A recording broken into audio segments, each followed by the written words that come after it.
Além do programa, eu tenho realizado algumas campanhas comerciais também, né? Isso exige uma dedicação muito forte e, como eu disse, né, você precisa... Centralcast. Oferecimento Bateras Beat. Tenha uma experiência imersiva no mundo da música, com instrutores dedicados e métodos inovadores que garantem que você aprenda a tocar o seu instrumento de maneira envolvente e divertida. A Ser Alimentos convida você a descobrir a arte de saborear tradição, desde a carne seca até a linguiça cuiabana. Ultra Fios. Recupere sua autoestima com a Ultra Fios Transplante Capilar. Seus fios e sua confiança restaurada. Bom dia, boa tarde, boa noite. Está começando na sua telinha mais um episódio do Centralcast, diretamente do centro da América do Sul, trazendo para você sempre um assunto muito interessante.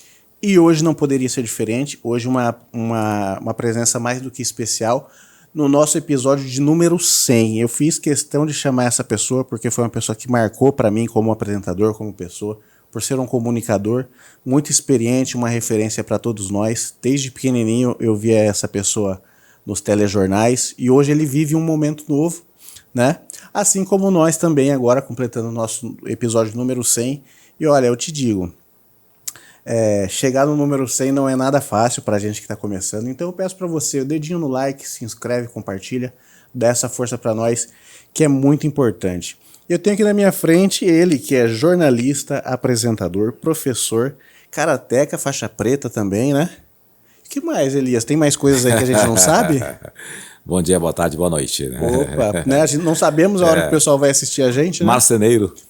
Também? Já vi que você posta algumas coisas ali, né? Exatamente. Na sua chácara você faz uns trabalhos ali, né? Faço uns trabalhos lá. Tem uma oficina por lá. Inclusive, é uma coisa que eu adoro. O meu falecido avô, ele era carpinteiro, né? Que é um pouco maior, é um trabalho mais pesado, né? Mas quando ele às vezes, ele fazia uns trabalhos de marcenaria, ele não tinha muita paciência, porque é um trabalho um pouquinho mais delicado. Mas os trabalhos que meu avô fazia são maravilhosos, assim. Tem, por exemplo, tem um berço que ele fez. Ah, legal. Desde a minha tia. Minha tia Rosana tá beirando uns 60 anos. E passou por toda a família. Eu dormi nesse berço e até hoje esse berço existe, porque também... Que maravilha. É histórico. Os padrões de construção também antigamente era muito mais resistente, né? Ah, sim, bem diferente, né? Era uma outra técnica. Sim, a gente vai lá, vou lá para minha avó, até hoje a gente dorme nas camas que meu avô fez. O padrão de consumo também era diferente, Sim. né? Era de madeiras maciças, então elas não acabam, né? Sim. Se eternizam, né? Hoje já é mais de MDF, né? MDF são as coisas feitas para pouca durabilidade, exatamente, né? para pouca durabilidade, justamente. E mais sustentável também, né? Exatamente, mais sustentável, sem dúvida nenhuma. Exatamente, porque senão, se fosse tudo de madeira maciça, a gente não era mais cidade verde, né? Não, de jeito nenhum. Já acho que até, de certa forma, deixamos, né? Perdemos um pouco essa... É bom que você é uma pessoa que conhece muito aqui a nossa região. É uma crítica que, inclusive, eu faço, né? Sim. Essa questão da cidade verde, as pessoas estão... Olha o calor que a gente vem passando aí, né? Terrível, né? Sim, terrível. você estava aí na frente agora, muito bem vestido. Super abafado, né? Exatamente. Mas vamos falar um pouquinho, né? Para quem não assistiu, o Elias já passou aqui esse ano, inclusive, e foi um bate-papo muito interessante. Nós falamos mais da questão da história dele, né? Do começo dele na televisão, no interesse e por tudo mais. Contamos histórias muito legais, engraçadas. E hoje a gente vai falar de uma fase nova, né? Perfeito. Inclusive dos outros trabalhos que você faz paralelamente. Você está com o Boa Noite, Elias Neto. Boa Noite, Elias Neto, um programa na TV Cidade Verde. Sim. Em Cuiabá, canal 12.1. Abraço para meu amigo Denis. Denis, que é o nosso diretor-geral. Hoje ele é o diretor-geral da Cidade Verde. Foi ele quem me convidou para ir para lá. Que legal. E é um programa que o Boa Noite, Elias Neto puxa pela memória afetiva. Legal. É um projeto que eu escrevi, já havia escrito esse projeto. Quando eu estive aqui a primeira vez, já estava com esse projeto já montado, estruturado já no papel, né? E quando o Denis me chamou para fazer um outro programa, eu levei também essa ideia. Como uma contraproposta. Uma contraproposta. Na verdade, eu nem sabia o que seria, né? Mas eu também mostrei essa proposta aí. E aí a CEO, doutora Michele, quando viu assim, cresceu os olhos, falou, eu quero esse programa, vamos trazer esse programa para cá. Né? Que legal. E aí foi adaptado, evidentemente, Sim. para a TV Cidade Verde, e é um programa que leva todos os temas para serem debatidos, cultura, raramente política, a gente não entra muito nessa seara aí da política, mas em alguns momentos sim, como na eleição levamos todos os candidatos para falar sobre suas propostas, né? Sim. Não pretendemos fazer aquela polemização o tempo todo, essa coisa toda. Inclusive você conseguiu fazer de uma maneira mais leve. Exatamente, é uma coisa mais suave, né? Suave, e não que em determinados momentos as nossas perguntas, os nossos questionamentos também não sejam incisivos, fortes, o necessário, né? Nada além da imaginação. Né? Até porque polêmica, por exemplo, você citou o exemplo dos candidatos, né? Polêmicas sobram, né, no período de eleições. Exatamente, né? exatamente. E você ir por uma direção um pouquinho mais amena, para conseguir falar de proposta mesmo, humanizar também aquele candidato. Perfeitamente. Né? As pessoas estão um pouco cansadas também de certas polêmicas. Né? E sempre quando você vê elas estão ali nos embates, isso até desumaniza, porque você vê ali às vezes o lado ruim da pessoa. Perfeitamente. Atacando, trocas de ataques e tudo mais. Eu vi que você conseguiu levar para né, por um lado assim que a gente conseguiu ver propostas mesmo, né? Isso é bom. Isso, e aproveitando, né, olha, experiência não falta na sua questão jornalística, né? Sim. Não falta, mas não deixa de ser algo muito diferente do que você fez a vida. Quantos anos foi antes como apresentador? Como âncora, né? Isso. Foram 37 anos só numa emissora, só na TV Centro-América, né? Sim. Mas eu passei antes pelo Canal 8 Sim. e eu fiz rádio, comecei no rádio em 79, né? Sim. Então, quando cheguei na Centro-América, eu já estava com 5 anos de profissão, já trabalhando em jornalismo, né? Em notícias. Hard news, sempre hard news. Então. Eu sempre fui apaixonado por notícias duras, pesadas, essa coisa toda. Com o passar do tempo, né? Você percebe que você pode ser um pouco mais suave, né? Sim, a maturidade vai te dando isso, né? A maturidade vai, exatamente, né? Se existem situações tristes, duras, tal, nós temos também que noticiar, que trabalhar. No próprio Boa Noite, Elias Neto, quando ocorreu, infelizmente, aquele incêndio lá no Shopping Popular, que foi totalmente destruído, nós nos dedicamos inteiramente 1 hora falando sobre essa tragédia. Né? Mesmo assim, sem muita dramatização. Trouxemos as informações, o que seria daí para frente, o que o Corpo de Bombeiros nos disse, o que a polícia estava pensando, no questão da investigação. Você foi em loco lá, né? Você fez até uns postagens. Eu fiz lá uns vídeos lá. É importante porque é até uma maneira ali de acolher, né?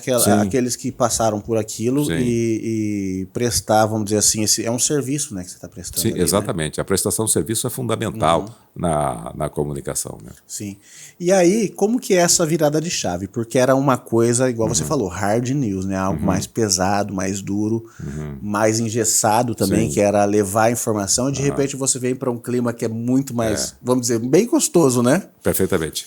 Leve, eu até tava assistindo, eu vi como que você... É uma postura que a gente está até desacostumado de ver o Elias, né? Exatamente. Era você aqui mais centrado.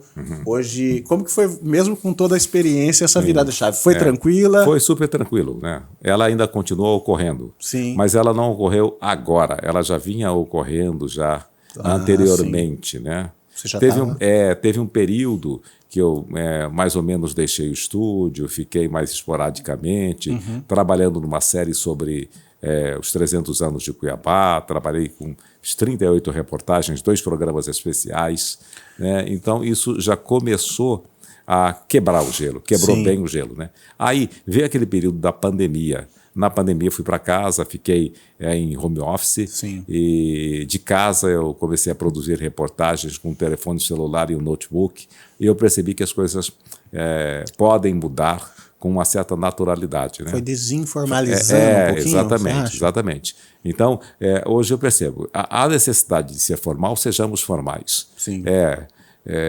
Se eu preciso ser o mais coloquial possível, que eu seja, né? Sim. Mas que não seja caricato, que seja uma coisa orgânica. Sim, sim.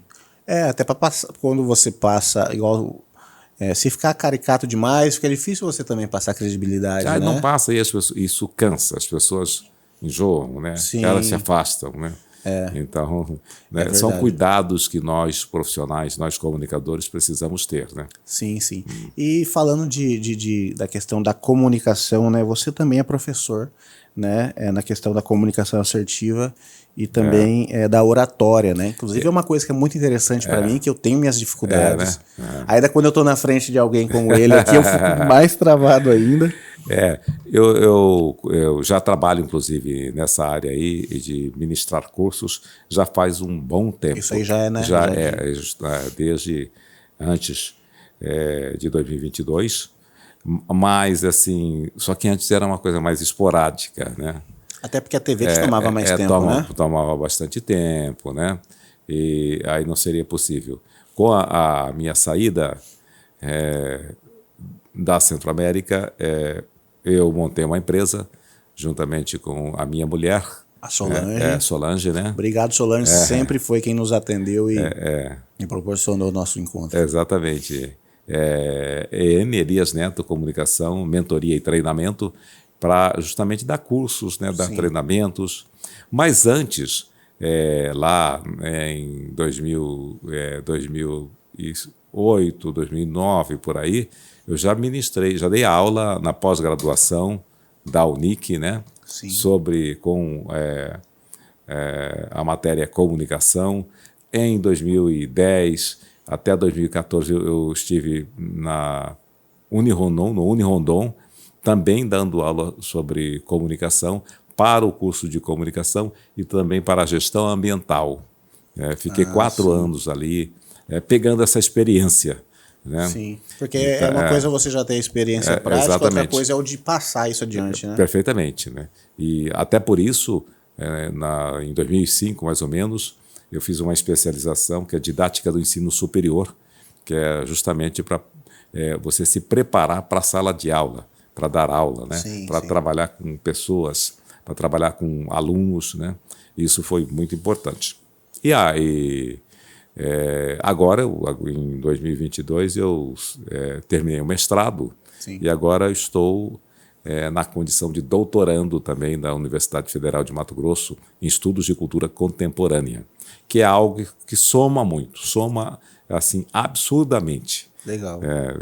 É muito legal. Estudar é muito importante, né? Sim. E o importante nem sempre há necessidade de ficar ali focado, estudando comunicação.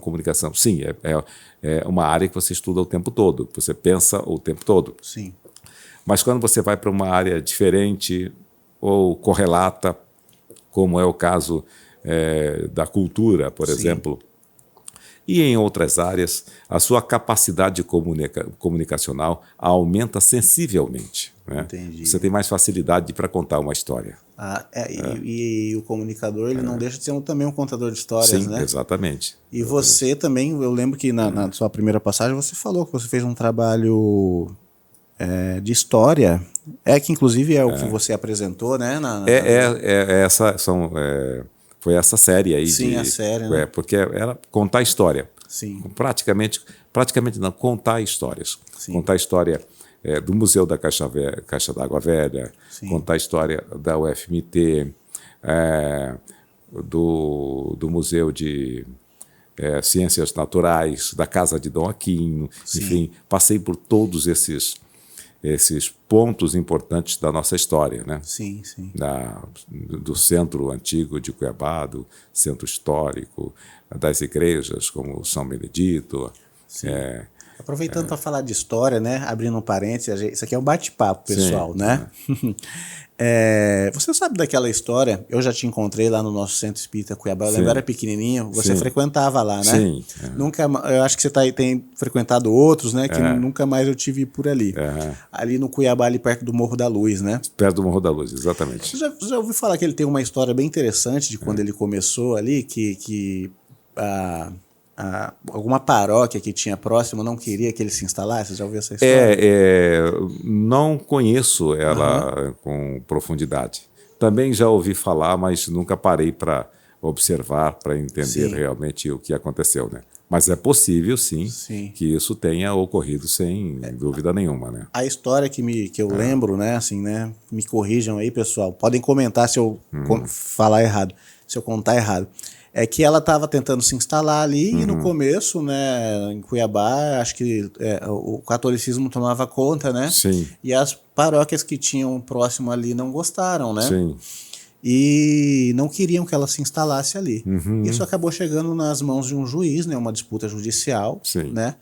E o juiz, é um juiz inclusive famoso, eu não vou saber dizer agora quem é, ele, muito corretamente, ele foi entender, né, mas como assim uma religião diferente? Ele foi, e acho, se eu não me engano, ele leu o Livro dos Espíritos Sim. para entender do que se tratava. Sim. Ele se converteu e permitiu que... Aí daqui não saio, daqui ninguém me tira. Isso, vamos procurar melhor essa história aí, que é muito interessante, Sim, né? super interessante. eu- Cuiabá tem muitas histórias interessantes, né? Sim, sim. Essas disputas que depois terminaram bem, né? Sim. Que as partes se entenderam. E também de disputas terríveis, Sim, sem sim. dúvida nenhuma, né? E é assim que ocorre a história de um Sim. lugar, né? Sim, e ali, vamos lá, no programa novo que você está ali, como que é essa experiência agora, como que está sendo fazer algo muito mais leve, mais descontraído, muito diferente daquilo que você fez por 37 anos? É uma experiência bastante diferente, mas que eu já tinha um certo conhecimento Sim. até porque durante toda a minha trajetória eu sempre trabalhei também na produção Certo, sim. de entrevistas e tudo isso. Já dirigi. Até porque, só para os outros saber também, né, o estar na frente da câmera é a pontinha do iceberg, né? Tem todo um trabalho tem todo ali. um trabalho, tem Sim. todo um trabalho, né? Então eu levo para este momento toda a minha experiência desde quando nós estamos pensando em quem devemos convidar, também na produção, porque um programa de entrevistas ele não corre simplesmente, fulano, vai lá. Liga vai a lá, câmera. Murilo. Murilo, vai lá. Aí liga a câmera, a gente começa a conversar. Mas a gente tem que fazer uma estruturação, toda uma estruturação, como, por exemplo, pensar em perguntas. Sim. E aí eu penso em 30 perguntas todos os dias, né? Escrevo em torno de 30 perguntas. A pessoa é um artista plástico que vai para lá e ele tem vários quadros. Leve os seus quadros e a gente faz uma mini exposição lá para ter possibilidade mudar um pouco a dinâmica. A gente deixa a bancada, vai até os quadros, comenta, Uma coisa mais solta, totalmente solta, né? Sim. Há poucos dias esteve lá uma senhora, uma artista plástica e também artesã.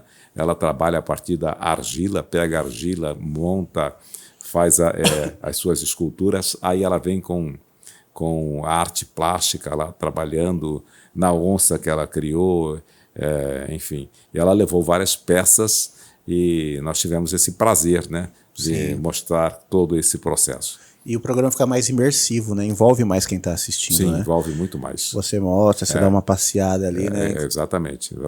Para você também acaba sendo mais legal também, né?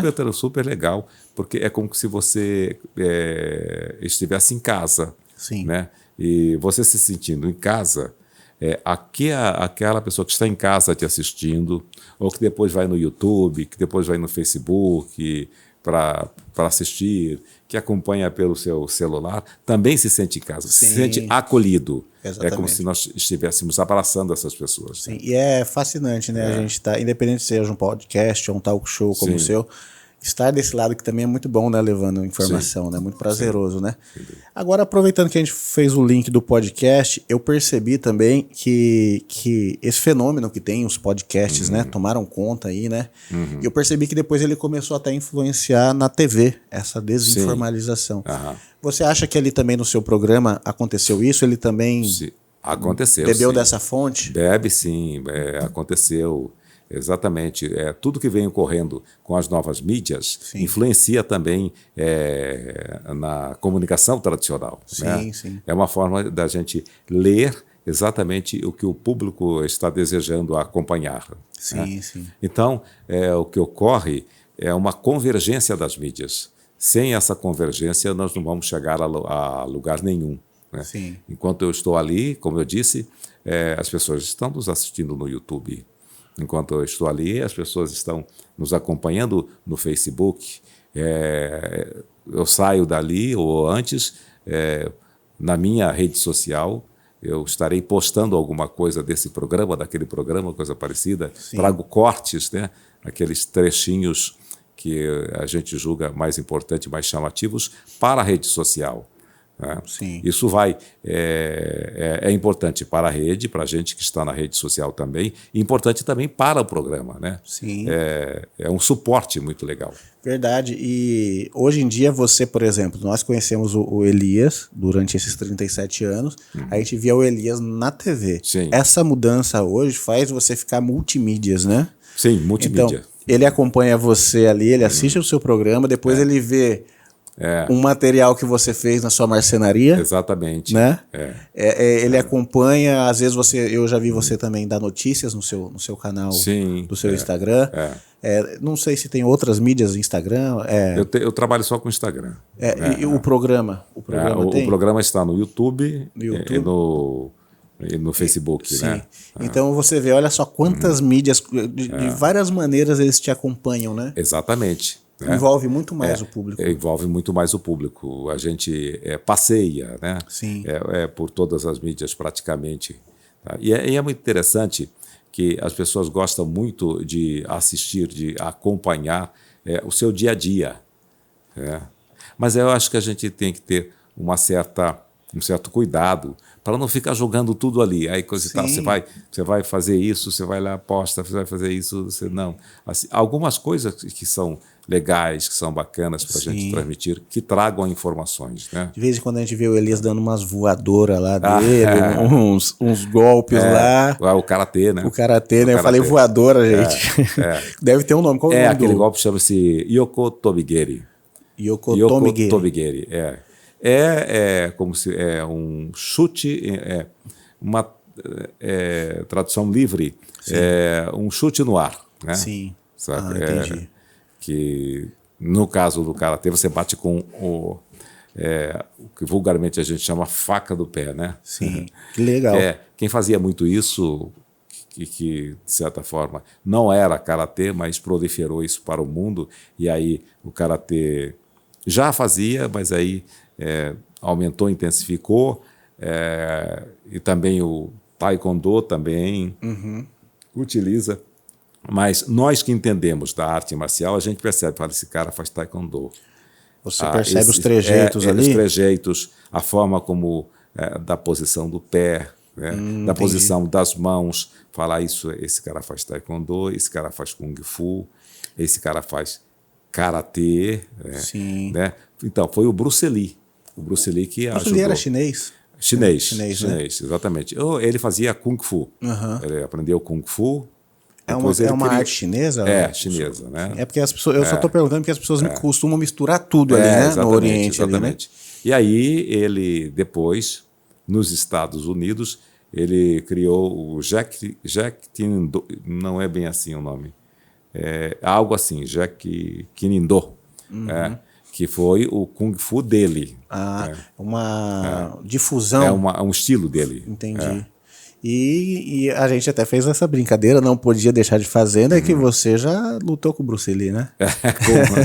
Com o Yong Bolo. Né? Eu acho legal como você abraçou essa brincadeira. Jean-Claude Van Damme também, né? Que é no Dragão Branco, o Yong Bolo lutava com o Van Damme. Com o Van Damme também. Olha só, o cara já lutou com essas duas feras aí.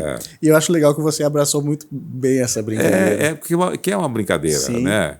E ainda tinha o link de você fazer artes marciais. Exatamente, E que não é uma forma desrespeitosa. Sim. Né? É um meme, mas é um meme legal, que de certa forma, inclusive, promove até o meu nome, né? Sim, com certeza. E não deixa de ter semelhanças físicas, né? Sim, é bem forte. O Yong Bolo, ele era coreano, chinês? Não, ele também é chinês. Também é chinês. Interessante, né? Olha só como essa distância ainda tem alguma coisa nessa miscigenação que... Ele lutava Kung Fu, aí também foi para os Estados Unidos, ele mora nos Estados Unidos, Aí ele está com 77 anos, eu acho, né? Inclusive, eu vi há poucos dias que, embora criaram aquela rixa dele com o Bruce Lee, na verdade, eles eram grandes amigos, Sim, né? exatamente. Mas diz que o Bolo sempre desafiava o Bruce e perdia. Mas eles eram grandes amigos, assim, né? Exatamente. Legal saber disso. E essa questão dele, dessa comparação, foi depois que os meninos fizeram aquele meme ou isso aí já desde antes? Não, essa comparação existe desde que eu morava ainda na minha cidade, em Cáceres. Ah, então... Daquele tempo dos filmes de Kung Fu produzidos pela Paris Filmes. Sim, né? sim. Foi quando surgiu o Young Bolo, aquelas histórias do Templo de Shaolin, essa coisa toda. Já tinha essa brincadeira. Já tinha, né? Os próprios colegas, porque eu comecei karatê lá em Cáceres, os próprios colegas do karatê já diziam isso. Entendi. É a cara dele, ele chama de Neto, né? É a cara do Neto. Aquele lutador é a cara do Neto. Porque... E na época não existia internet, não existia nada disso, então ficava no comentário, né? Sim, sim. E quando eu vim embora para Cuiabá também existia esse comentário. De repente chega a internet, chegam essas novas mídias, aí surge o meme, então inclusive É uma coisa que inclusive você já estava muito acostumado. Então, já estava super acostumado, né? E só ganhou agora uma notoriedade mais com os meninos, né? Foi com o Shomano. Né? Shomano que começou, né? Foi muito legal. E aproveitando, você é faixa preta. Sou faixa preta terceiro dan. Terceiro dan. O que significa a questão do terceiro dan? Dan significa grau. Você chegar à faixa preta, na verdade a gente começa a aprender mesmo legal, a refinar o karatê a partir da preta. Caramba. A faixa colorida que a gente diz, branca, amarela, vermelha, laranja, verde, roxa, marrom, preta. Então, você faz todo esse percurso que dura aí 3 anos e meio, 4 anos, depende, né? Da sua aplicação, né? Da aplicação e tudo isso. Aí você chega na preta. Na preta é quando as coisas começam a se assentar, que você começa a fazer um estudo mais aprofundado. Entendi. Então, isso que é realmente aprender e apreender, né? Depois da preta vem os dans. Você chega à preta, depois você faz exame. Ao chegar na preta, você já é preta primeiro dan. Certo. E aí, 2, 3 anos depois, você pode fazer exame para segundo dan.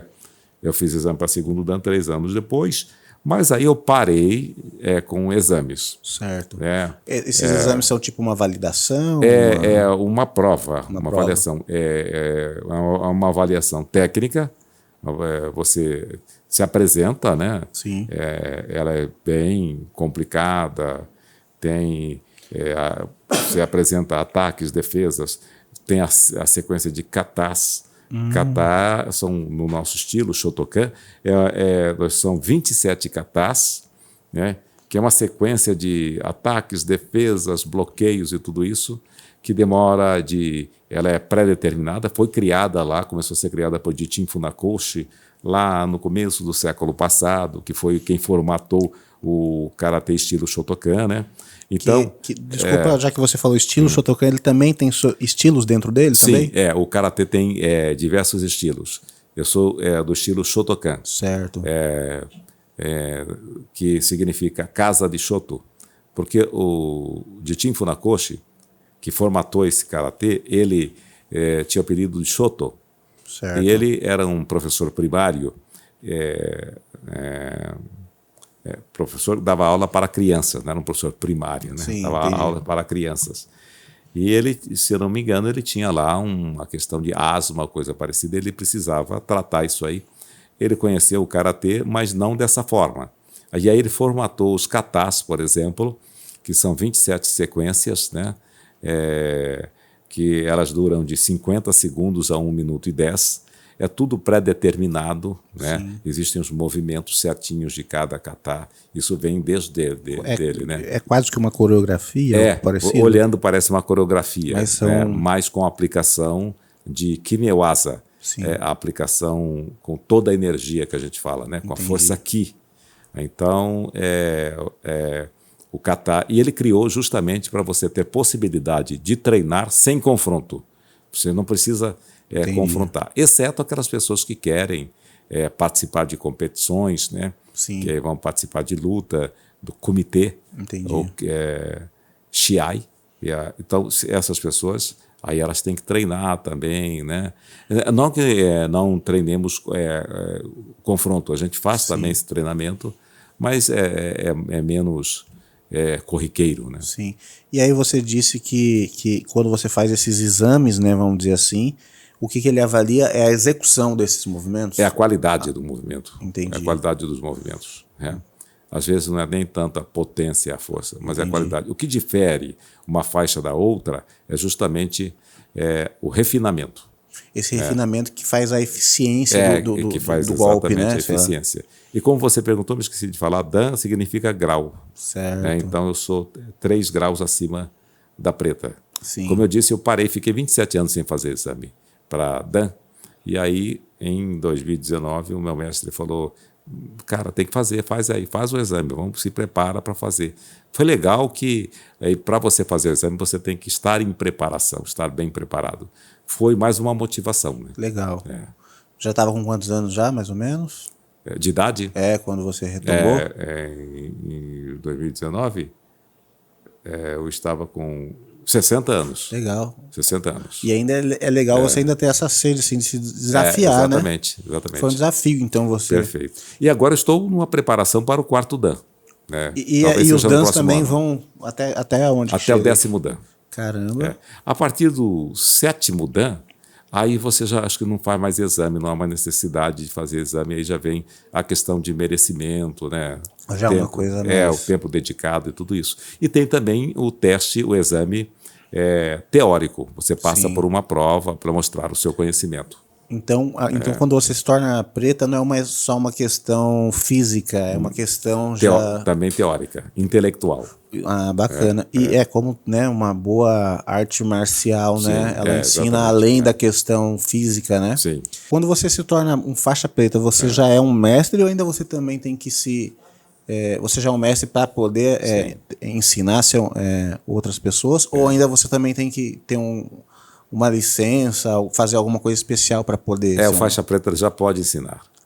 Pode ensinar. Mas considera-se mestre, que até ultimamente não se fala tanto em mestre, sim sensei, que é correspondente a professor, né? Sim. É aquele que já se predispõe a ensinar. Às vezes o cara é faixa marrom, mas ele tem uma boa didática, ele pode dar aula. Né? Ele só não vai aplicar testes para dar faixa a ninguém. Né? Entendi. Até porque a faixa é dada pela federação, pela entidade. É uma entidade que vê essas questões. Exatamente, pela associação que é ligada a uma federação, né? Nacional. Mas o correto é pensar em fulano de tal é mestre a partir do 3º Dan. A partir do 3º Dan, é legal que se considere mestre. E dentro disso, como que é a sua rotina? Você semanalmente está treinando? Eu treino normalmente 2 ou 3 vezes por semana. Sim. Porque outros 2 ou 3 dias eu reservo para musculação. Sim, muito importante, né, nessa idade, né? Exatamente. Porque antes eu treinava só karatê, então eu treinava de segunda a sábado karatê. Teve uma época que eu treinei de manhã e à tarde todos os dias, né? Quando eu tinha lá 30 anos, por exemplo, treinava cedinho, ia para a academia, 5h30 da manhã, saía às 7h30, 8 horas, voltava 8 horas, saía da televisão, corria para a academia, saía de lá 9h30 da noite, né? Então era essa rotina. Essa questão do karatê ser uma disciplina, né? Tem ali uma doutrina e tudo mais.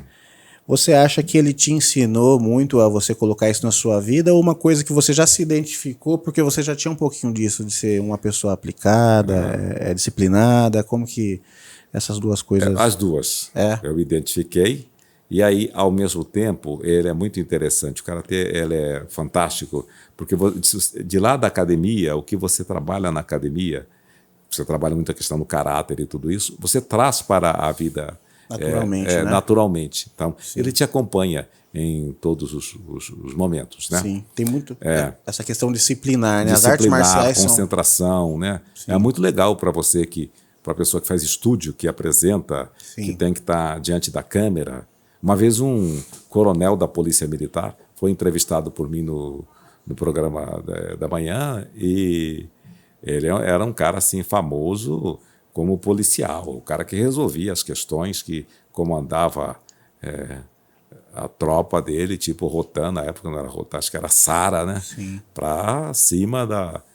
ia para resolver as questões garimpo e todas aquelas questões, era ele que comandava. Aí ele foi entrevistado por mim e ele estava assim todo contido, né? Aí quando apagaram-se as luzes, que eu disse bom dia para ele, eu agradeci, ele ficou parado, eu olhei para a cara dele e ele falou assim, ó, é mais fácil você enfrentar, ficar diante de uma arma, de uma pistola, de um bandido, do que você ficar diante de uma câmera. Olha só, né? Ele um cara acostumado, um coronel. Cara testado, né? Um cara testado, um coronel. Ele está na reserva já faz um tempo. E ele me disse isso. Sim. Eu me assustei. Verdade. Eu me assustei. Eu também, uma surpresa aqui foi uma mim. surpresa eu ouvir aquilo de uma pessoa que está acostumada, uma pessoa sisuda, tal, que tem aquela coisa de, Sim. sabe, lida de com coisas... masculinidade e tal, chegar e resolver, e ele chegar a esse ponto, né, de humildade. De humildade, inclusive de falar, né, confidencializar isso para você. E é bom que você falou isso, né? Quando eu comecei o podcast, eu falei, vou começar ali. No começo eu não conseguia chegar em pessoas relevantes. Então eu falei, vou começar com alguns amigos. Sim. E eu tinha amigos que eles eram assim, no dia a dia, super soltos, assim, mas a hora que falava de uma câmera e um microfone, eles, não, deixa quieto, né? Por outro lado, e eu tenho certeza que você já viu, já notou isso há muitos anos, né? Acho que no começo da sua carreira. É impressionante como que um microfone e uma câmera abrem portas, né? Sim, sem dúvida nenhuma. Desde quando eu comecei, eu vi, inclusive esses dias dos programas que você entrevistou, era um jovem que falava de comunicação, network. Teve uma jornada, uma imersão. Imersão. Isso. Sim. Você entrevistou, esqueci o nome dele agora. E uma coisa que vocês falaram foi o network, sim, né? Eu percebi o poder disso daqui e disso daqui, e eu tô usufruindo muito disso, assim, sim, percebendo como que o meu network aumentou. Olha só, com quem que eu tô aqui da minha vida. E você entrou para uma fluência nesse campo, né? Sim. Sem dúvida nenhuma. Sabendo utilizar sim, as mídias, hoje são as mídias, né? Sem dúvida nenhuma, há uma modificação na sua vida. Sim, com certeza, um ganho. É um ganho muito interessante. Agora, como eu disse, precisa saber usar para não trocar os pés pelas mãos. Né? Sim, com certeza. Porque você pode se queimar. Exatamente. Mas desde que seja um trabalho responsável, super tranquilo, muito sim, bom. E aí, olha só, falo com você... Vem um Pescuma da vida aqui. Meu amigo. Júnior da Verdão. Sim. Roberto Lucialdo. Pessoas que a gente... Todos amigos seus, né? Sim, exatamente. Pessoas que... Entre outros, né, pessoal? Tem empresários e assim. E aos pouquinhos também outra coisa, né? Que é legal isso que você falou. É preciso ter responsabilidade. Sim. Porque você pode fazer um grande network, ficar conhecido... Sim. Mas se você não tiver credibilidade, né? Afinal, o nosso maior cartão de visita é a nossa credibilidade. Exatamente. Né? Nosso maior marketing, vamos dizer assim. Né? Eu aprendi isso aqui. Né? Então, isso que você falou é a mais pura verdade. Fazer bom uso dela, né? Porque você vai se tornando referência, né? Exato. Sendo indicado, eu acho impressionante ainda. Eu tô degustando isso daí, às vezes alguém me fala assim, olha, a fulana não sei da onde te indicou o seu podcast assim assado, assistiu, ou alguém que queira produzir um podcast, olha, o professor que estudou, que foi seu na faculdade e fez uma boa indicação.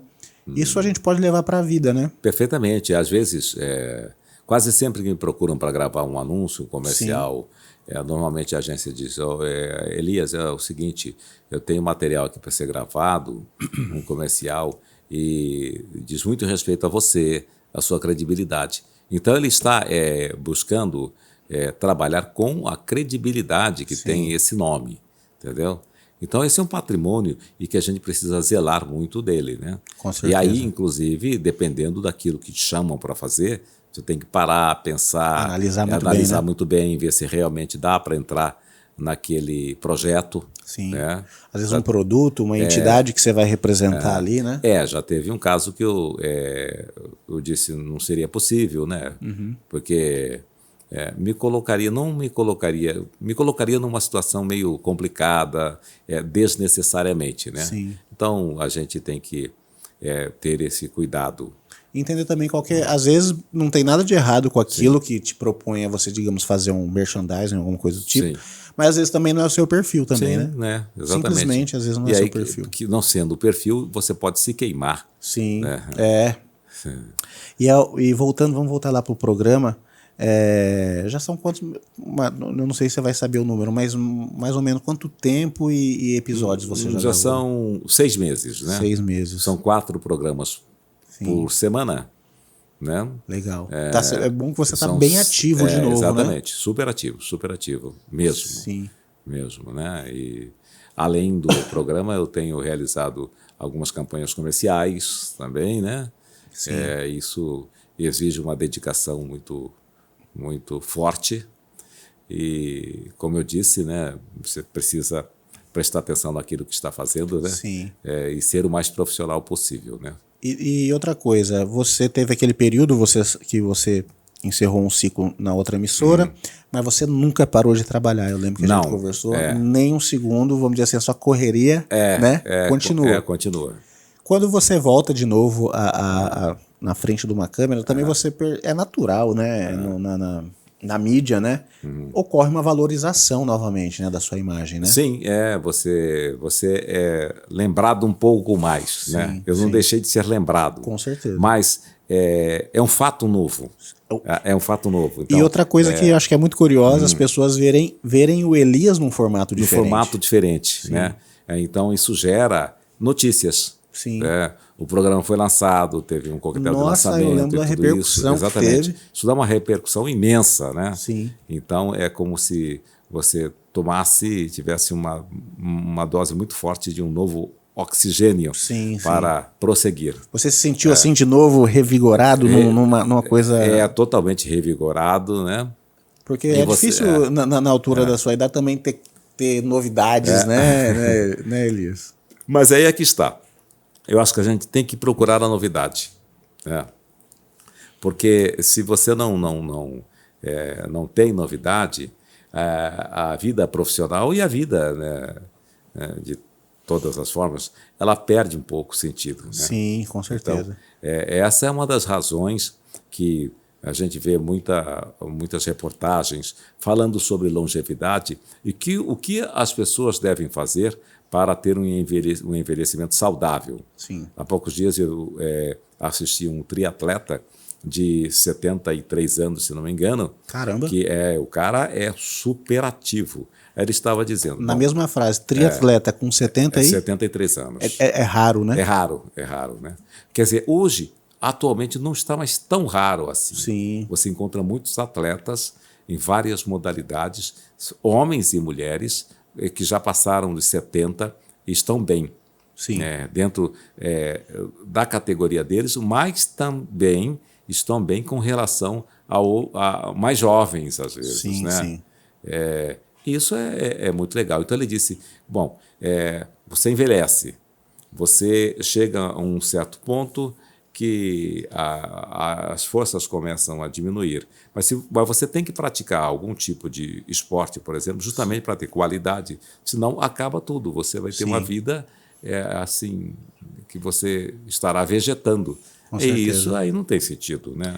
Não é legal, né? Sim, e as informações estão aí, né? Já se fala demais a importância do esporte, inclusive para nossa mente, que naturalmente o físico, né? Se beneficia disso, né? E muito, né? Porque no passado Eu me lembro de pessoas que diziam, uma pessoa estava lá com 80 anos, por exemplo, e ela se vangloriava dizendo, eu joguei futebol até os 40 anos. Né? Sim. Não significa Hoje muito. já não é mais muito, né? Não, porque, né?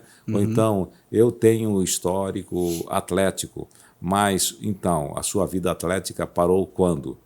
Sim. Parou com 30 anos, parou com 25 anos. Por mais que a nossa memória, que os nossos músculos tenham memória, mas a memória vai enfraquecendo. Né? E aí chega um momento que não há mais nada. Às vezes eu brinco que se meu músculo tem memória, está com Alzheimer. Esqueceu um pouquinho. Eu estou sedentário nesse final de ano, mas eu vou retomar minha bike de novo em janeiro agora. Tô naquele final de ano. Sim. Como que você tá assim, só na banguela ali, quando você banguela, solta, sabe? Tá esperando só virar só no embalo, só para no dar embalo. cansado já. Mas isso que você falou é muito importante. A informação tá aí, as pessoas não... se fala muito da questão da longevidade nos dias de hoje, fala muito da questão do bom e do mau uso dos alimentos, né? Sim, exato. E as pessoas estão muito mais conscientes, né? Perfeitamente. Antes, e você que é de gerações anteriores à minha, um cara com 50 anos já era visto como um senhor, né? E velho. E quebrado. Sim. 40 anos. Quando eu era garoto, eu percebia as pessoas. Hoje eu me lembro, aquela pessoa que eu olhava assim com uma pessoa já velha, eu me lembro que aquela pessoa tinha 40 anos, 45, 50, e olhe lá. E era assim para você um senhorzinho. Exatamente. O meu avô, eu só conheci um avô paterno, ele morreu com 74 anos, já morreu assim com uma idade avançadíssima. Para aquela geração. Para aquela geração super avançada. Mas ele estava bem velhinho, bem velhinho. Né? Até porque o estilo de vida antigamente surrava muito os corpos naquela época, né? Sim, sem dúvida nenhuma. Né? Mas hoje também alguns estilos de vida também não são recomendáveis. Né? Eu li uma reportagem na semana passada mostrando que jovens, mulheres, muitas meninas,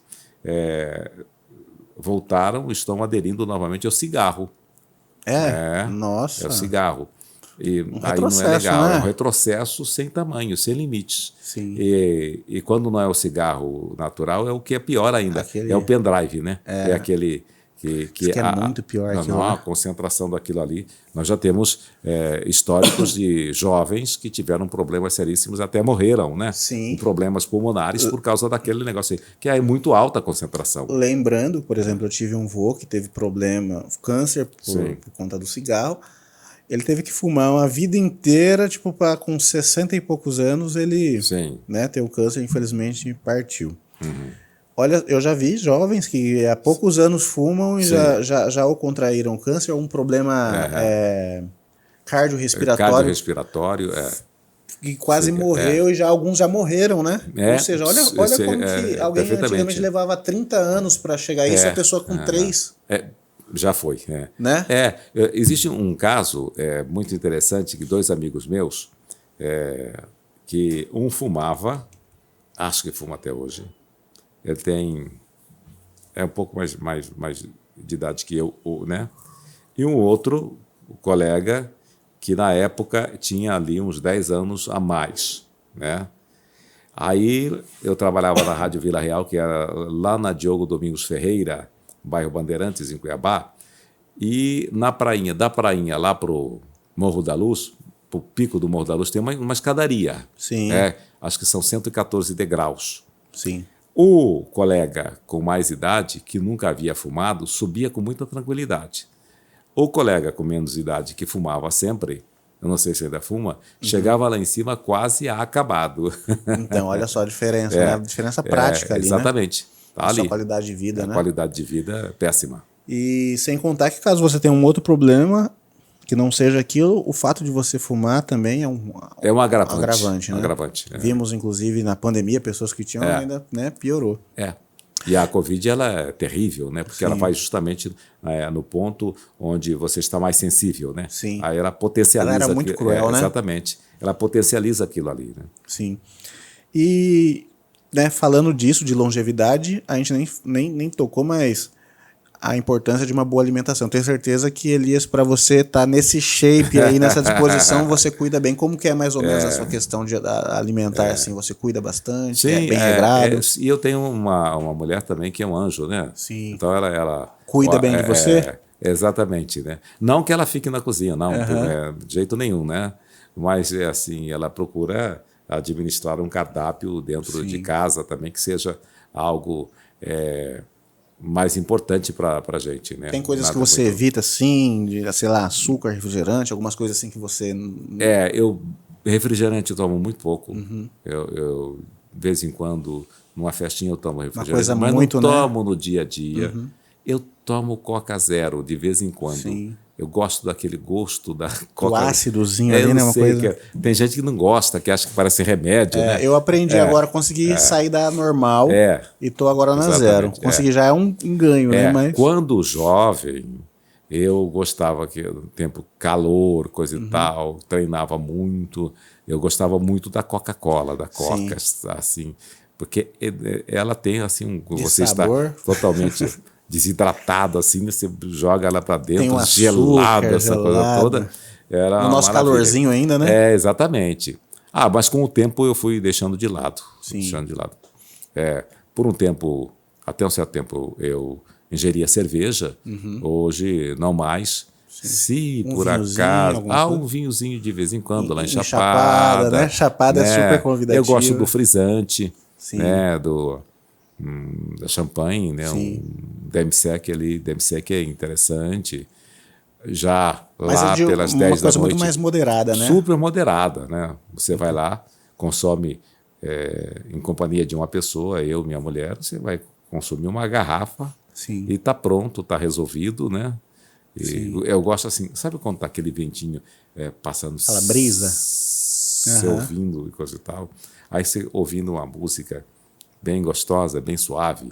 Aí você toma um champanhezinho assim e tal, conversa mais um pouquinho, daí a pouquinho você dorme. Deve ser muito bom. Dorme como os anjos. E vai a noite inteira.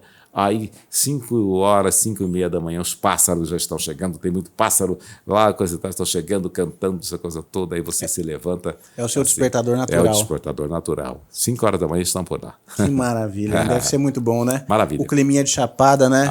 Muito convidativo. Eu tenho uma amiga que grava aqui, ela tá morando lá. E esses tempinhos atrás, naquele calor absurdo que a gente estava aqui, ela falava, nossa, hoje eu dormi de coberta lá em Chapada. Nossa, dava uma inveja dela, assim, porque aqui tava, né, um forno e lá é outra realidade, né? Lá também foi um pouco complicado, né, naquele auge do calor. De meio-dia até 3 da tarde, às vezes, era muito forte o calor. Mas tem uma vantagem, né? A partir das 3, 3:30, começa a baixar a temperatura. E aí... quando aqui está 42 graus, lá está 32. Lá é uma chácara mais afastada ou é uma casa de campo, né? Legal.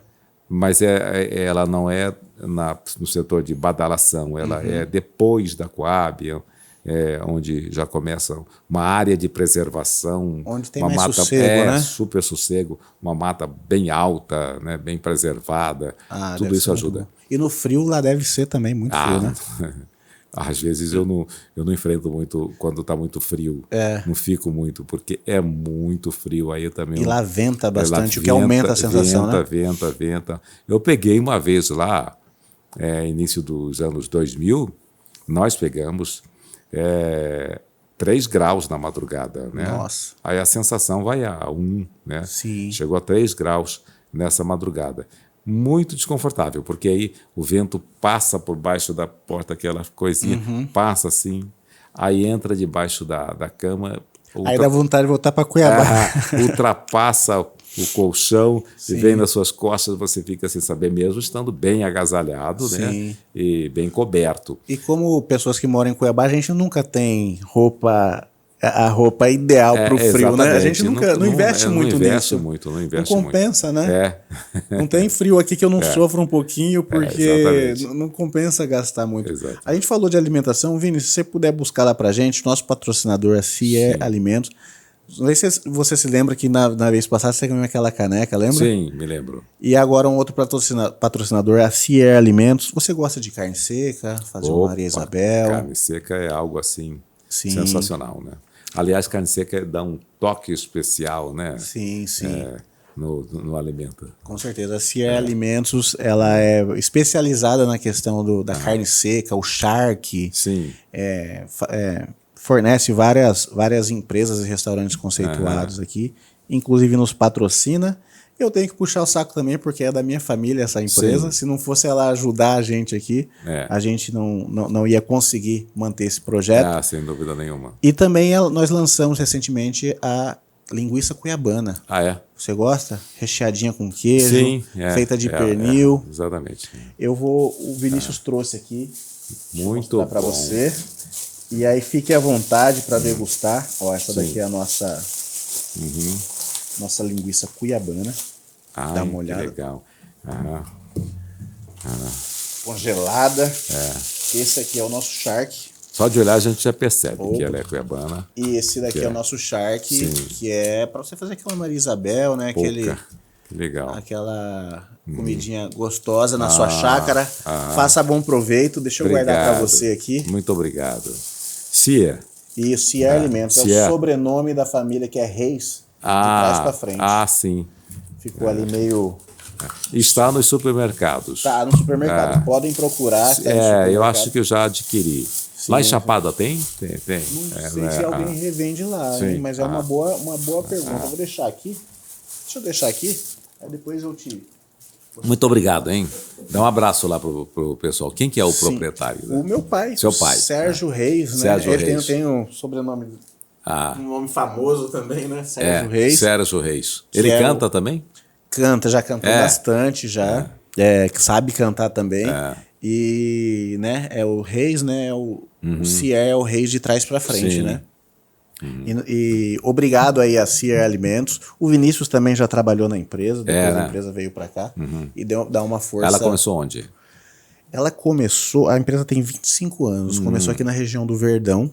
Sim. E já agora... você falou, veio para cá, aqui para o patrocínio, né? Sim, para o patrocínio, isso. E quando eu iniciei o projeto aqui, né? Já falei com o pai, né? O pai tem que ajudar num patrocínio aí, né? Exatamente. Ajudou. E muito obrigado, família, por essa força. Depois que você experimentar, me manda um feedback, é muito importante. Se você gostou. Com prazer. E é um produto saudável, viu, pessoal? Vini, como está nosso tempo? Elias, como que você vê, para a gente ir caminhando para os nossos finais aqui, para liberar esse homem que é super ocupado e multitarefado? Você estava falando da questão da oratória, né? Sim. E é uma coisa que eu tenho que aperfeiçoar. A pessoa que queira fazer isso, como eu, como que eles podem procurar esse trabalho? Você tem, como que tem uma escola? Como que é isso? Normalmente eu sou contratado por empresas, né, para ministrar o curso. Legal. Ou entidades, órgãos, né, como o Senai, e cursos e palestras. Recentemente estive lá no Sesc Porto Cercado para ministrar uma palestra. Dei uma aula agora, já na pós-graduação do Ministério Público. Né? Legal. Mas agora, iniciando, como esse ano também eu trabalhei aí na produção do programa, nessas ideias aí, passamos por um processo de adaptação, né? E então nós nos concentramos exatamente em busca, né, daqueles que nos buscaram para fazer esse trabalho, né?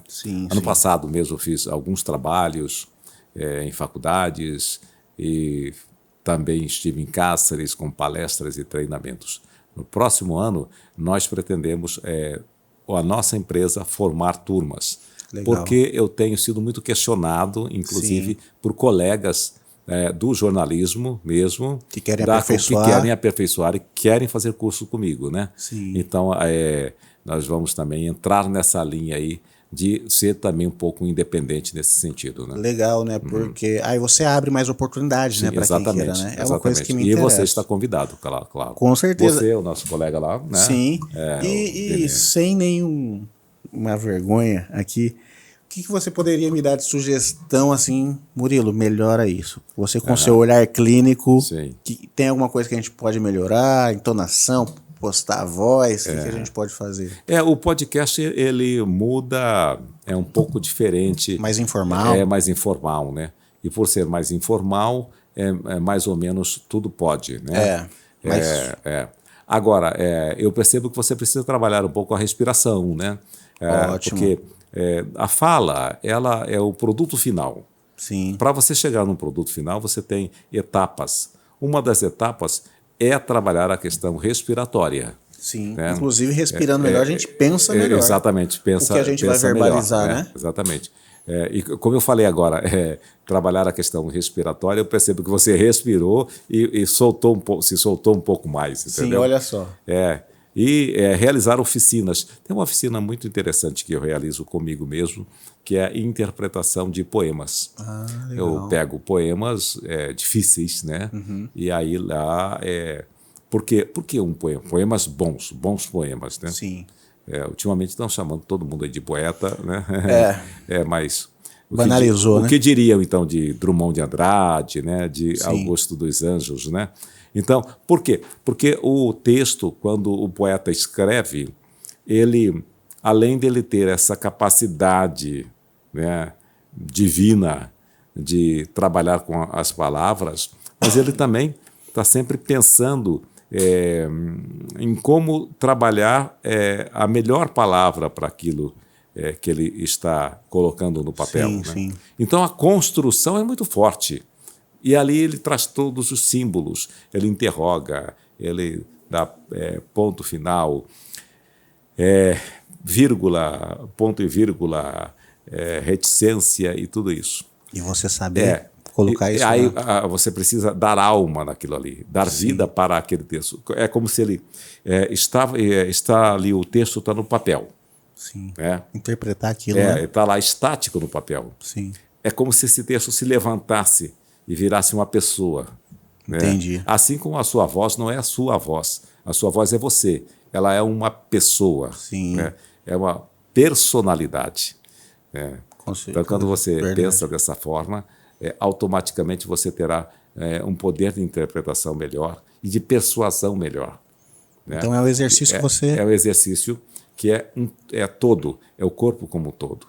Sim. Os seus olhos falam muito. Sim. Né? Como você olha para a pessoa, como você interpreta com os olhos. O gestual também ajuda. O gestual é de fundamental importância. Nós não podemos exagerar nos gestos, entretanto, não dá para ficar em posição de sentido para falar sobre amor. Sim, com certeza. Não é possível. Ou ficar estático para falar sobre a boa comunicação. Aquele que estiver te ouvindo, te assistindo, ele não vai acreditar em você. Sim. Porque a sua boca, o seu corpo está dizendo o que a sua boca está dizendo. Sim. Né? Inclusive tem pessoas que não conseguem, né? Exatamente. Às vezes alguém que vai mentir, ela diz outra coisa. Diz outra coisa, exatamente. Corpo, e né? Você percebe que está mentindo, né? Que a pessoa fala sem olhar para os seus olhos. Ela fala olhando para outro canto, você fala, meu Deus, será que eu acredito nessa pessoa? E você percebeu que eu gesticulei um pouco mais quando nós falamos em oratória. Sim. E muito provavelmente a minha comunicação se expandiu, né, essa comunicação falada, né? Porque também aqui você está sendo mais didático, né? Então você tem que se expressar mais, né? Por exemplo, mas é fascinante. Agora eu fiquei fascinado por esse mundo. Por exemplo, agora. Busca no seu celular. Cadê o seu celular? O celular não está aqui. Não está aqui. Vini, pega pra gente aí. Procura aí versos íntimos de Augusto dos Anjos. Versos íntimos. Você vai ver que poema pesado. Ele é pesado. Ele é forte, entendeu? Tem uma personalidade muito grande.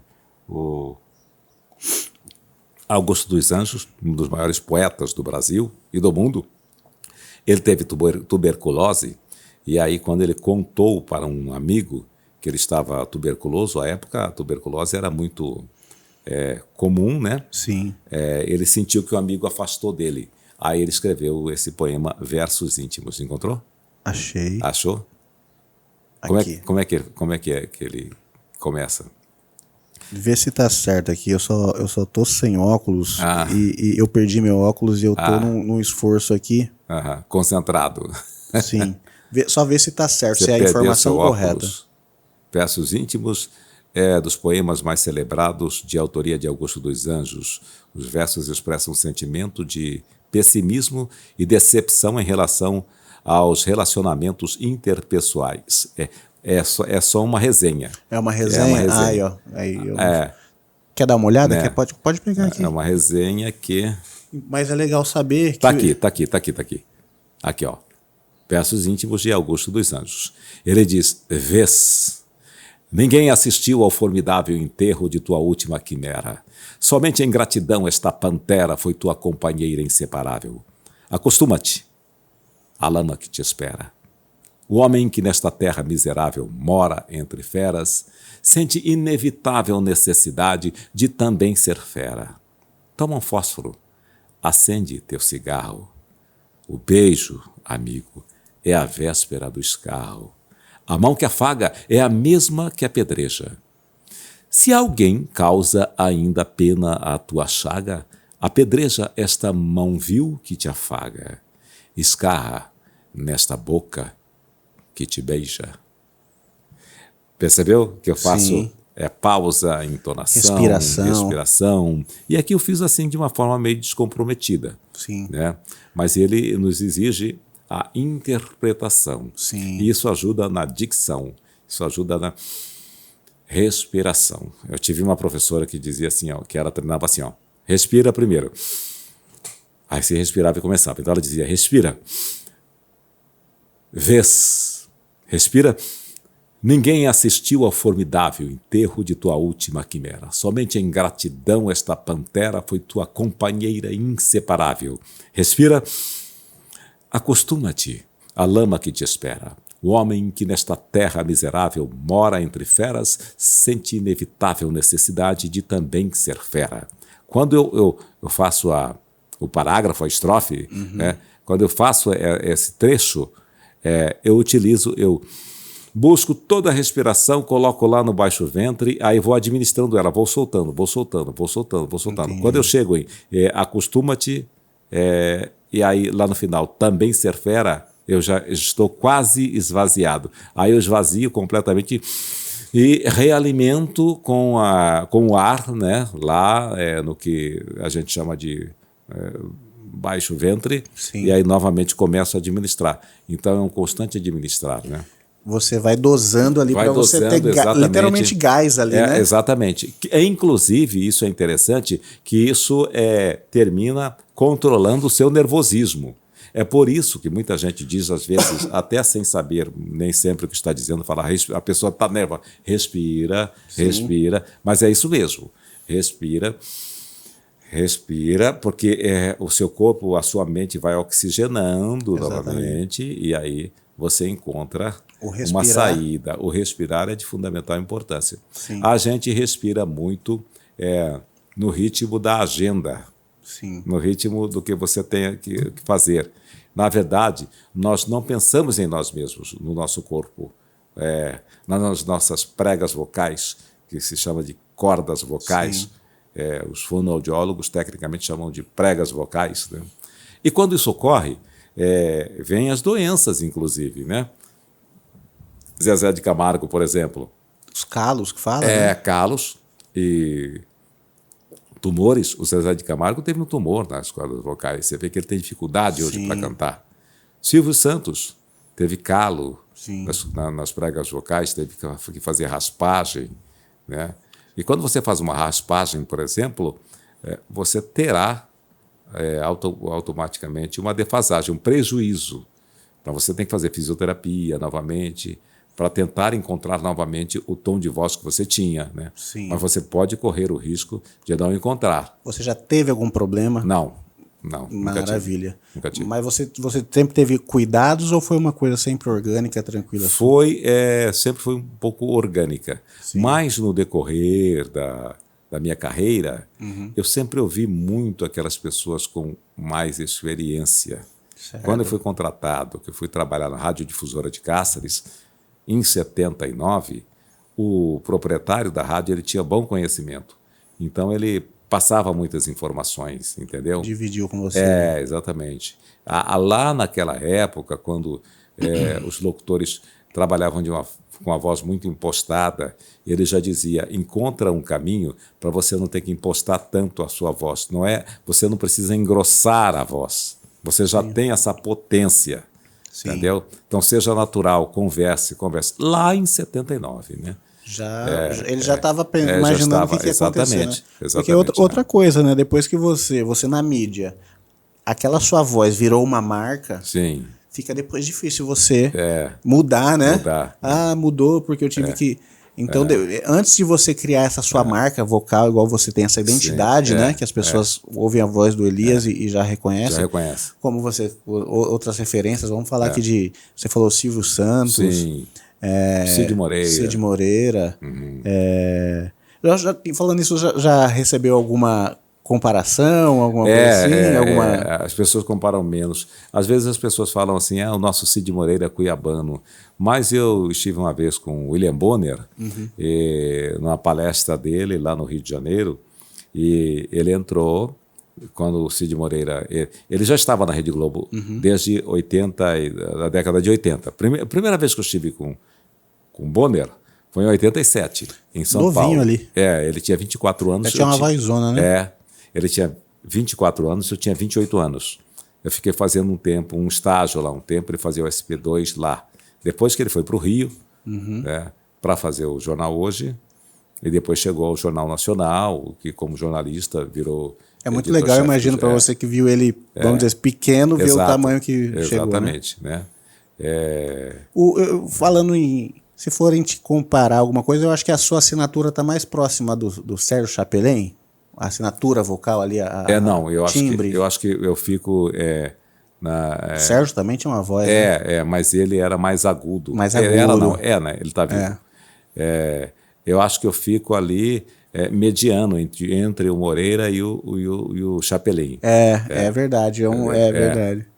E duas vozes que já trabalharam junto, inclusive. Exatamente. Imagina, olha só essas duas personalidades, né? Ali no Jornal Nacional, acho que foi, né? Eu só sei porque eu vi coisas ficaram antigas. Ficaram 27 anos no Jornal Nacional, né? Sim. Os dois. O Você Sérgio, teve a oportunidade de conhecê-los? O Sérgio Chapelin, eu só o avistei, passei por ele. O Cid Moreira, já estive com ele. Sim. Por 3 vezes. No Rio de Janeiro, 2 vezes. E aí, há 10 anos, ele foi homenageado aqui em Cuiabá, e eu também fui homenageado na mesma cerimônia. Sim. Né? E aí nós saímos, fomos para restaurante com os organizadores, ficamos lá batendo muito papo. Ele, a esposa dele, a Fátima, estávamos a minha mulher Solange, o meu filho Matheus, temos até tem fotos publicadas aí dele, com ele, né? E conversamos muito. Eu já vi algumas entrevistas, ele parecia ser divertido. Ele era super divertido, você morria de rir com ele. Era uma coisa muito natural. Sim. E aquela voz dele era natural. Que incrível, ele ia chegar num lugar como esse aqui, assim, que ele ia falar boa tarde, era boa tarde, pô. Aquilo ecoava, né? Ecoava. Tanto que ele fez aquele trabalho da Bíblia, né? Que ele fazia a locução da Bíblia, mas tem voz melhor do que aquela. 6 anos ele passou para gravando a Bíblia. Um trabalho... Não, um trabalho de muito fôlego, muito. Ele já estava com 80 anos. Né? Nossa, ele foi longe também. Teve também uma pessoa que cuidou muito, porque ele teve muita longevidade. Né? Fazia tênis. Jogava tênis, né? Jogou até os 80. Caramba, 80 e pouco. Quando ele esteve aqui, estava com 85. Sim. Ele participou, ele fez um jogo de tênis. Deu uma brincada aqui. Ele era muito consciente da idade dele e tudo isso. Ele tinha muito prazer de falar a idade dele. Legal. É legal isso. Eu me lembro que quando eu sentei ao lado dele, ele falou assim, e aí, jovem, quantos anos você tem? Eu falei, tenho 55 anos. Você é um garoto. 85 anos. Que bacana, né? E para você, como que era ver ele assim? Ele era uma referência, um ídolo? Sim, coisa o assim? Cid Moreira para todos, né? Sim. Ele é uma referência. Mas as pessoas achavam que eu imitava o Cid Moreira, mas eu nunca tentei imitar o Cid Sim. Moreira. Eu Até sempre porque você quer a sua identidade, né? Eu sempre quis buscar a minha identidade. Aliás, sou muito contra essas coisas que surge lá um profissional, um repórter novo que está se destacando, aí vai todo mundo querer imitar, né? Sim. O cara. Tinha um repórter chamado... o sobrenome dele era Ciani, lá de São Paulo. Ele implementou uma nova linguagem que ele chamava, por exemplo, o ônibus. Ele chamou numa reportagem o ônibus, falou esses bichões. Né? Pô, é uma linguagem dele. Sim. A partir daí, muita gente passou a utilizar a mesma linguagem do Ciani. Aí não. Aí começa a forçar a barra, né? Um pouquinho, exatamente, né? Força a barra, né? Sim, sim. Cria a sua identidade. E eu sempre achei, eu nunca fiz nenhum paralelo assim em tentar, eu sempre achei que a sua é bem sua mesmo, né? Sim, sempre foi. Legal. Então aí foi interessante também esse meu encontro com... Aí, isso foi em 87. Em 97, eu estive no Encontro Nacional dos Apresentadores da Rede Globo, no Hotel Copador, lá no Rio. Até esses hotéis agora viraram todos, hospitais, Hospital Copador. E um dos palestrantes foi o William Bonner. Sim. Né? Ele tem uma assinatura bem própria exatamente, também, né? É forte, mas ela tem uma coisa meio suave, assim. Perfeitamente. E o William Bonner trouxe uma informação que ele já havia dito a mim há um tempo, até depois dei um abraço nele e falei, pô, parabéns, né? Que você é firme nas suas convicções, né? Sim. Que ele falava sobre essa questão da pessoa querer ser o que não é, né?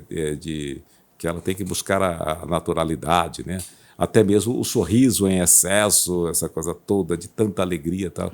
De repente, você está saindo de uma notícia mais ou menos, com essa alegria toda, e entra para uma notícia triste, fica uma coisa meio complicada. Sim, né? sim. Eu acho legal, inclusive, que você falou isso, mas me parece que o padrão Globo ele tinha alguma coisa dele, assim, né? Porque eram os mais centrados, eram mais... Tinha o jornalista que chegava ali, um apresentador, ele passava ali por uma ambientação para ele entrar nesse padrão? Eu acho que ele já tinha uma avaliação, né? Esse aqui se encaixa, né? Automaticamente, só de olhar, o pessoal já percebia, esse cara aí tem o perfil. Né? Tinha um perfil, né? De perfil, você percebe que a casa, quem está ali na frente reflete o perfil da casa, né? Sim, exatamente. Sim. Elias, olha, por mim, esse é um papo que ficava horas e horas a fio aí conversando, captando aqui, como eu me sinto como uma esponja aqui, eu adoro, né?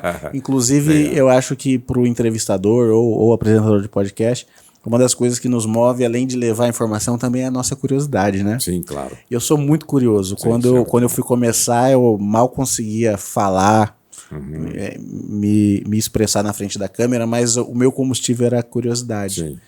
E aí junta, né, tudo isso que a gente falou, network, vivência, tantas histórias que a gente ouve, né? Hoje eu tô conseguindo falar com você aqui de uma maneira um pouquinho melhor. E muito feliz, obrigado mais uma vez pela sua oportunidade, que você abriu um espacinho na sua agenda e veio aqui dar mais uma aula pra gente. Muito obrigado. Obrigado, eu que agradeço pela oportunidade e parabéns pelo programa de número 100.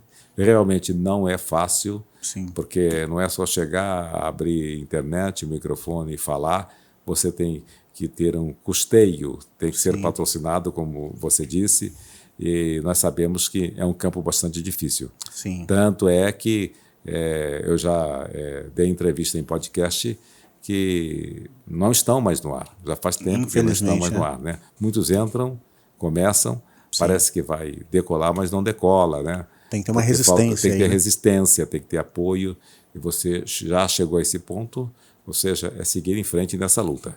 Muito obrigado. Para mim é Obrigado. muito simbólico, por isso que eu chamei você para o número 100. Falei, tem que ter um comunicador, um cara fera que eu respeito, que eu sou fã. Muito obrigado. Obrigado, viu? eu agradeço. Obrigado. E outra também, né? A gente merece um likezinho, não merece, Elias? Claro, tranquilamente. Né? Deixa seu like, se inscreve, compartilha, comenta também. Eu tenho certeza que você ouviu coisas aqui do Elias e do nosso bate-papo aqui que são bem legais. Se você quiser corroborar aí com um comentário, dá essa força pra gente aí, viu? Bom dia, boa tarde, boa noite e até uma próxima. Valeu! Isso aí.